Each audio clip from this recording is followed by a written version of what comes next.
Good morning, guys. Video for you this morning. I wanted to hook you up with a fantastic practitioner who hails all the way from Massachusetts, but is practicing here in New Zealand, Dr. Shay. He's specialising around addiction, and it's such an interesting topic. He's got some really interesting stuff to share, so I thought it would be of real interest to you. Here's a little interview, Sam, great to have you with us. Thanks so much for taking some time this morning. I really appreciate it. Why don't you tell all of us a little bit more about what you do and your background? Sure. Thank you, Louise. I'm really happy to speak to you and to speak to your audience. What I do is I help people who are struggling with excessive cravings or addictions or anything that in their life they're finding a troubling relationship with, whether it's food or smoking or Facebook or even video games, sugar, chocolate, smoking, whatever it is, gossiping, shopping. I help people who struggle with these things find freedom so they can then have the life they want and live the life they choose instead of feeling like they're victims of their own mind and of their own vices. So I got into this from my background because I was a former video game addict and a former sugar addict, and right now I'm now reaching out to help people not only with those things, but because the cycle of addiction is identical for what I found everyone. It's just the vices differ in certain respects. Tell me a little bit about the typical client. Is it the video game? I think that must be an increasing addiction. So tell me a bit about the aspirations of the people that you like to work with. Well, the people like to, in general, in terms of all sorts of addictions and problematic relationships with things that they're overusing, is that the general aspirations people have is they want to feel free, they want to feel in control, they want to feel like they have a high sense of self-esteem and confidence in themselves, and that they aspire to live a life consciously and otherwise they're dealing with these challenges of feeling out of control, or they're struggling with relationships with their family, or they've overspent too much money, or they've maybe gotten into legal trouble depending on the vice, or they've lost opportunities at job or at work. And specifically to video games, it really varies in terms of the aspirations and challenges that people are going through based on the demographic. Because video games, in my opinion, is the fastest growing addiction in the whole world. And the typical demographic, the stereotype, if you will, of the under 18-year-old male, according to the Electronic Entertainment Software Association 2015 statistics, under 18 males only comprise 15% of the whole video game population. Really? Yeah, it gets even weirder. Who else is gaming? Well, funny you asked. 27% of all gamers are over the age of 50. And 33% of females, 33% of gamers are females over the age of 18, more than double the number of males under the age of 18. And here's why, and I know some people would be very confused. It's the genre that separates them. So for the males under 18, you're talking the typical first-person shooters or large war-based role-playing games like like World of Warcraft, or the team-based things like League of Legends, or the shooters. There's all sorts of shooters out there. Or the tag team shooters or whatnot. But then once you get into the older female bracket, and now it becomes the social iPhone games, Diner Dash, Candy Crush, Scrabble, Boggle, and the older you get, it transitions more towards these like Scrabble and Boggle type oldies board games. My own mother, she's in her 70s, and she's a medical doctor, and she spent hours on Boggle and Scrabble and the rest of it. So a video game's a video game, but there's a different genre depending on your demographic. So, and would things like Facebook and Pinterest count? They're hybrids. Under the big umbrella of screen addiction, you have video games, social media, and then passive consumption like television and movies. So video games are 100% immersive. Social media can be immersive or it can be passive, or it's a hybrid. And then the passive media like movies and TV, they're all passive. So social media is a weird hybrid, and it really depends on how you actually use it. So now if you take screen addiction as the umbrella, and then TV, your Game of Thrones, movie addiction, Facebook, any social media, there's like maybe 10 major social media platforms, and then video games, and then you'd subdivide video games into genres and demographics. So as you can see, the spiderweb gets very intricate very quickly. And also, it's increasing, presumably. I'll tell you how it's increasing specifically. 3 billion with a B people are coming online in the next 3 to 5 years, mostly through smartphone technology. And now you have this race between Facebook and Google and other major players to try to wire the world, whether it's through floating balloon technology or satellites or whatever it is, because whoever wires first wins. And you can tell me what amongst the first things that are going to be downloaded onto these things. It's going to be video games. And as more proof in the pudding, Activision Blizzard, the makers of Diablo and World of Warcraft, just purchased in November of 2015 the makers of Candy Crush and all their subsidiary games for, get this, $5.9 billion. God. Because of this. 3 billion customers in the next 3 to 5 years. That's why. You're going to be a busy man, Dr. Sam. Unfortunately, yes, in the sense that the problem is only going to get exponentially worse before it gets better. So my job is cut out for me.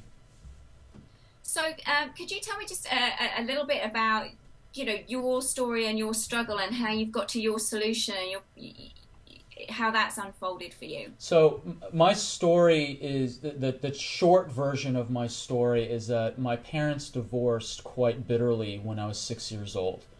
And it was so bitter and so stressful that one of my sisters actually ended up in the hospital with a bleeding stress ulcer. And I handled it through numbing out with sugar and television, and later on at 8 years old it was video games, and it stayed video games. So that's a big clue for people to realize the nature of all addictions, which is all addictions begin with trying to cope with stressful belief systems inside the mind. I don't want to get too much into detail at the moment, but just so people have an understanding of the narrative is very common. There's a stressful situation, meaning that the situations themselves are not necessarily inherently stressful. It's the belief systems that are put upon them. And from those belief systems, even if the events are long gone, like 20, 30 years ago, those belief systems perpetuate, and I get so stressed out. And I played video games for 25 years. Okay, I gave up sugar basically a decade before I gave up video games. Yeah. And but the video game, that lasted 25 years, and until I dealt with what was in here, the video games just kept going. And what happened is that the way it started was with a divorce. But then when any new stressor came on board, whether it was physical or verbal bullying and being bullied in school, the stress of my sisters leaving one by one for college or foreign countries or whatever, the stress of social isolation in school, and then when puberty hit and that whole level of awkwardness with the opposite sex, and then you have deadlines and the pressures of trying to go to university, getting into good university, and all these other things. Any new stressor that came on, or any memory of a pre-existing stressor, video games became the immediate go-to emotional crutch. It became the go-to crutch, and that's the key thing that I've noticed with the people I've worked with, is that what is the go-to emotional crutch? Even if it's work or checking the news or reading Wikipedia where they feel, quote, productive, it is emotional crutch is an emotional crutch. So that's my story, and from that, it's such a details differ, but the theme is the same amongst people I've worked with who have addictions. And so tell me a little bit about the solution that you work with your clients through, and that your teleseminar is going to be about. Sure. The solution is, what I'll do is I'll just share this. It's much easier to get a visual on it, so I'll just share the screen.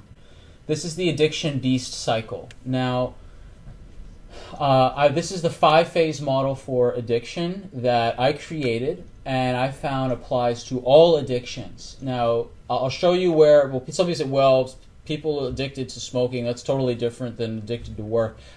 Yes and no. I'll show you where that gets specific. So, beast cycle, so B-E-A-S-T. So, it starts with B, believing a stressful thought. He left me, she doesn't love me, the world is unfair, I need to make a decision, there's too much to do, there's not enough time, there's not enough money, the world shouldn't be this way. Whatever it is, he hurt me, she rejected me, he hurt, whatever it is. I believe a stressful thought, which then creates an E, an emotional physical response. Stress, anxiety, fear, rage, anger, grief, tension, butterflies, pain, nervousness, twitching, grinding of the teeth, whatever the emotional physical response is. Then it leads to A, anesthetizing or numbing out using a vice. And this is where the vices vary. TV, gossiping, shopping, video games, food, sugar, chocolate, smoking, drugs, whatever it is. And then it leads to S, smolder in the consequence. And smolder, and I realize this is the U.S. spelling of smolder.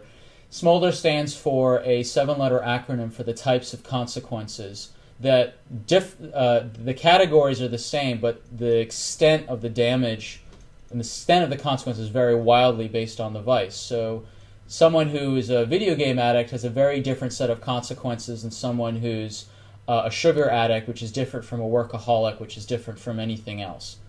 So smolder, S stands for societal consequences, M stands for monetary consequences, O stands for occupational, L stands for legal consequences, D stands for domestic consequences, E stands for energy/health consequences, and R stands for relationship consequences.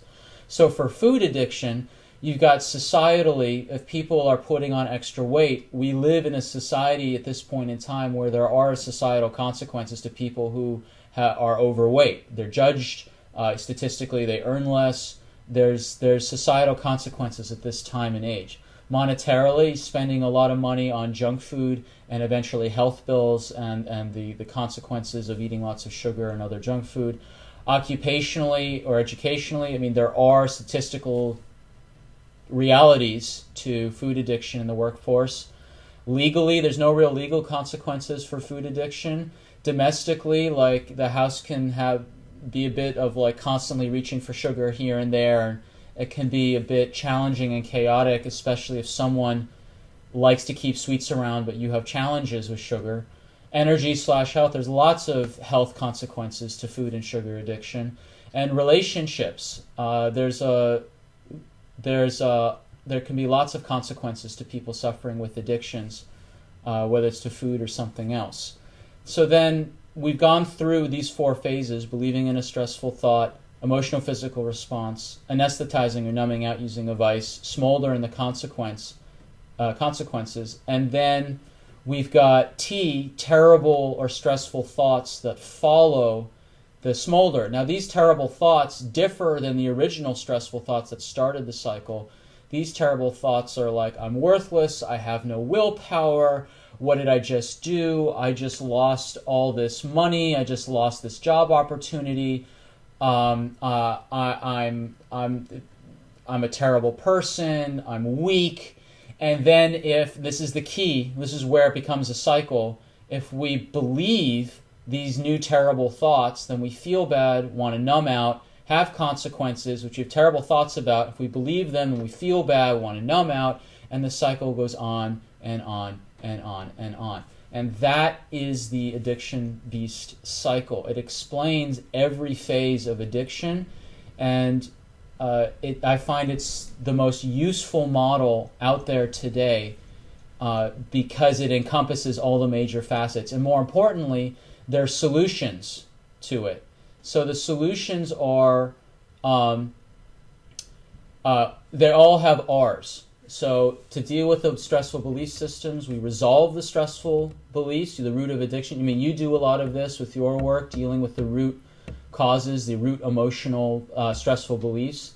Then to deal with the emotional physical response, we rebuild, keyword is resilience. We rebuild and rebalance the adrenal glands, the brain, the body, the biochemistry with a holistic logical framework.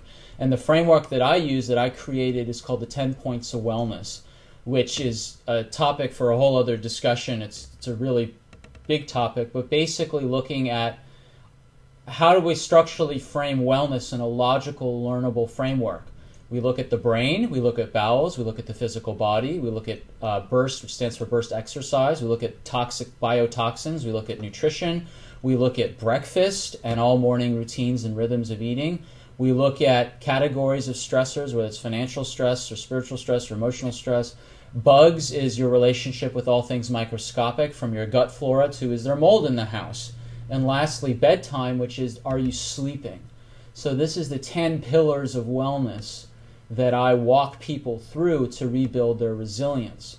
And adrenals fit in here, right, with brain because of the HPA, hypothalamic pituitary adrenal axis. This is the hormone neurological system right in the middle.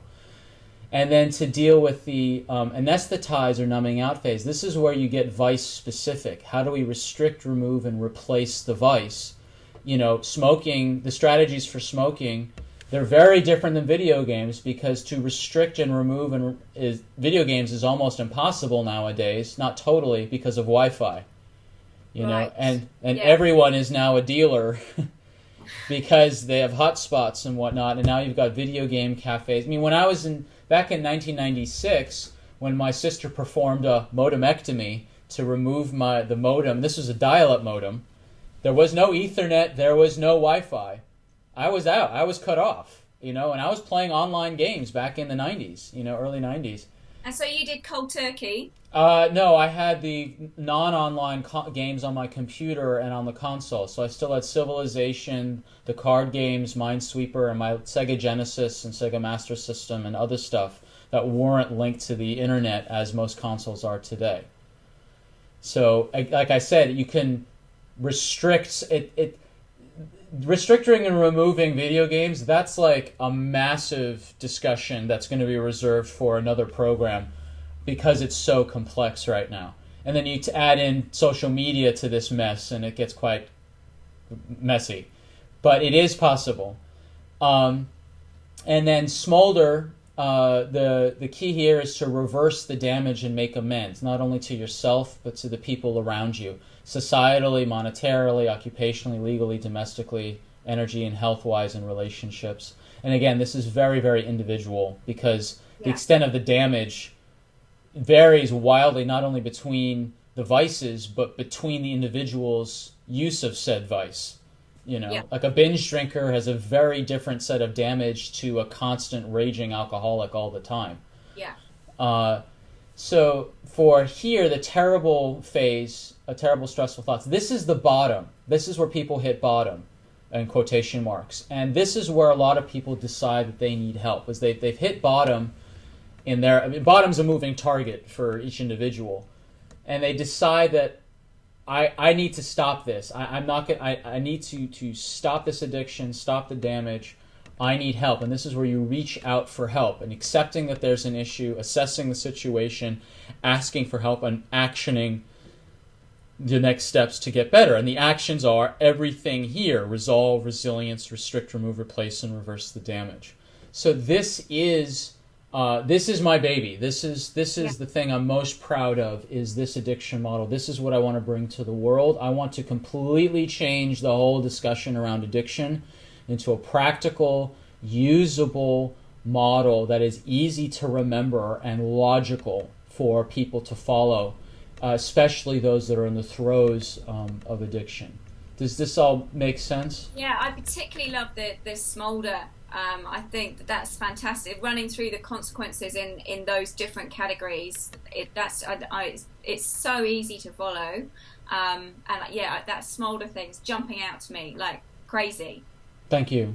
Yeah, I spent a lot of time going through acronym finders and everything to figure out what would capture the energy of someone who is struggling with addiction. And to smolder is a very accurate experience of someone who's in the throes, who's kind of trying to understand what they just did after their use of the vice. Absolutely, absolutely. Whereas, life going up in flames and everything. I mean, there's everything about it. It's perfect. I love it. So can you tell us a little bit about some of the successes that you've had with people working with this model? Sure. Well, I mean, I haven't played video games in over a year and a half, which is great. And right now, I'm working with several... That's so productive. I'm constantly amazed at how much work you get done and how productive you are. So that's obviously why. Thank you. Right? It's the key thing is like what you do with your programs is consistency and keeping it top of mind and to be very honest about what's going on now and to keep moving forward, because the thing about if someone has a history of addiction, anytime there's a thing of stress that comes up, there's an impulse that can jump right to it, and it comes down to the awareness of, okay, here I am floating in this direction, and to be able to stop it at each phase, but more importantly, always going back to the root of addiction, which is the stressful belief systems, and to consistently, whether or not you're stressed out now, is to consistently work at those. Whether, and just keep chipping away, keep chipping, so that the cycle never begins. So what would you say are the top two myths that people have around addiction as an issue? The biggest myth is that people don't believe they have a problem. Right. That's the big number one, is that a lot of people say, I'm fine. Or, talking about video game addiction.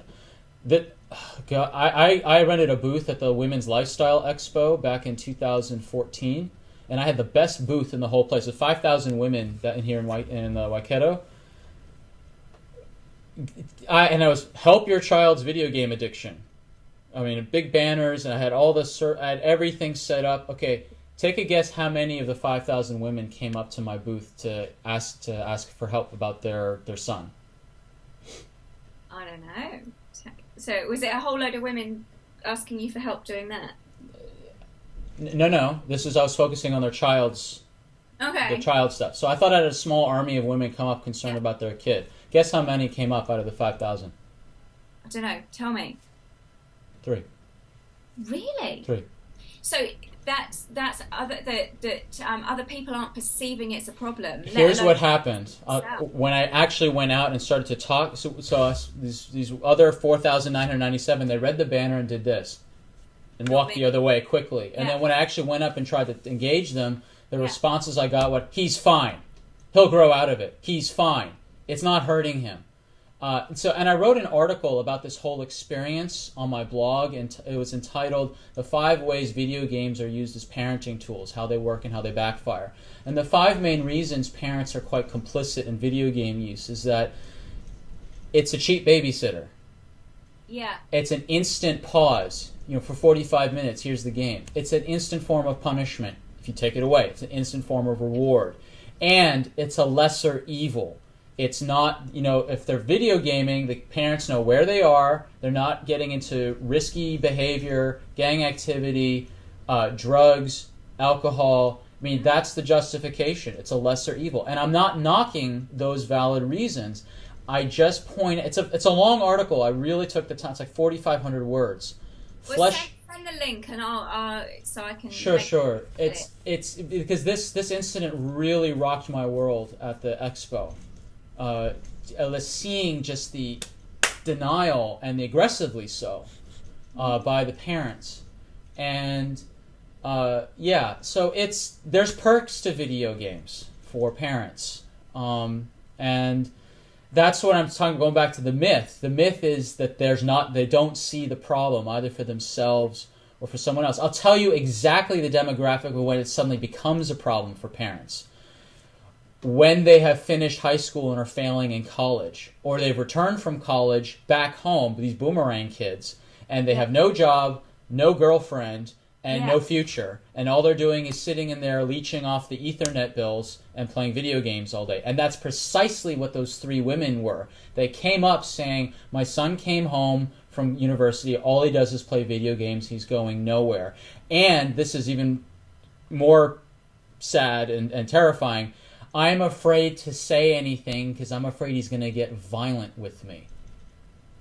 Have you seen this gamer rage? Yeah, because if you take it away, then they could just totally lose it. Yeah, and the reasons why that's a whole nervous system evolutionary trigger, anthropomorphic projection on your transposing yourself on the game, and you being killed by your digital character is now you, and it gets very complex very quickly, and it's a growing problem, and it's only going to get worse. And it's the fastest demographic where it's getting worse is in older women and little girls. And if you think it sounds creepy that the video game industry is now targeting little girls, you're right. It is creepy, and that's exactly what they're doing. And you can thank Kim Kardashian, actually, for her A-list app game. Man. She made this little A-list app game, which is now hooking little girls by the hundreds of thousands. Not to mention what the content is teaching them, but the fact that they're on these games now. So the golden goose has been older in terms of demographic to open up the market, has been little girls and older women, and they've succeeded on both ends. So that's truly terrifying. Yeah, I have to say that. I mean, that's really scary. So you talked through the model and the solution. Do you want to just talk to people about how to find out more? Because you've got a teleseminar coming up super soon, right? Sure, I've got a teleseminar coming up this Thursday, and what I'll do is I'll send you the link to send to your group. They can just point to it. You can just point to it directly. And what it is I'm going to do a 5-week crash course, a 5-week Flourish Out of Your Addiction crash course, where we go through 1 week is devoted to each of those 5 phases. Week 1 is beliefs. Week 1 is resolving beliefs. Week 2 is increasing resilience. Week 3 is restrict, remove, replace the vice. Week 4 is reverse the damage. Week 5 is reaching out for help. And we're going to go through. Now, this is a crash course. There's no way you can remove an addiction in necessarily 5 weeks. Okay, it's a crash course. I just want to set the expectations right here. Okay, yeah. This is an overview gateway course to find out more about this solution. If you've got a problem, when people go through this, they'll know more about how to deal with their own addictions than they've ever could have imagined. I mean, I am so devoted to this cause of reworking the entire way we deal with addictions. That I'm just really passionate about this, and I'm very excited about this course. It's starting very soon. It's starting a week from. It's starting on the 18th, and I want to give people an opportunity on the free teleconference, which they can VoIP in, so it can be free through the teleconference software, and I'll be educating a bit more on the paradigm, and people can ask questions. So shut that off. So I'm very excited, and I'm happy to share this with your audience. Well, I've learned so much in the last half an hour. I just think this is such a growing issue. And for someone like yourself who's actually been through it and experienced it, I place a really high value on that experiential, the smarts that you get from that, as well as obviously all your qualifications and the smarts. It's the combination of the two that I think is really powerful, because you can relate to this issue at a really, really deep level. And it's interesting as you've been talking. You know, there's a couple of my clients actually who have sons with these issues. The not leaving home, just sitting upstairs gaming thing. Yeah. And I think you're right. It's increasing, but obviously children get trained to it younger, and so that's when it's manifesting as a problem. But actually, it's actually probably been there earlier. Yeah, and with video games, it's quite insidious because it seems very innocent and very accepted. It's almost invisibly accepted right now. Video games are basically have the same social status of what smoking was 100 years ago, in my opinion, where you notice it when someone's smoking, but it's like, yeah, and if you don't like it, you just have to put up with it because that's what the culture is. So, well, I thank you so much for bringing this work to the world, and it sounds like you're doing it at exactly the right time. Your timing couldn't be better, and the model is, obviously, I do a lot of work on beliefs and thoughts and emotions myself, so you've got to go to that depth to get any kind of lasting change. And so I love everything that you've put in there, and the SMOLDER acronym is genius. Thank you. I can't wait to see the program, and thank you so much for putting it out there to the world. It looks like a huge amount of work, for sharing your experiences and stories, and thank you for coming on and speaking with me today. Thank you very much, Louise. It's a real privilege to chat with you. I'm so happy to know you as a colleague, and I'm really appreciative of the work that you do, and I feel a wonderful symbiosis between the two works that we do, and look forward to having future conversations. Me too. Have a very, very happy 2016. Thank you. Thanks, Louise. Bye.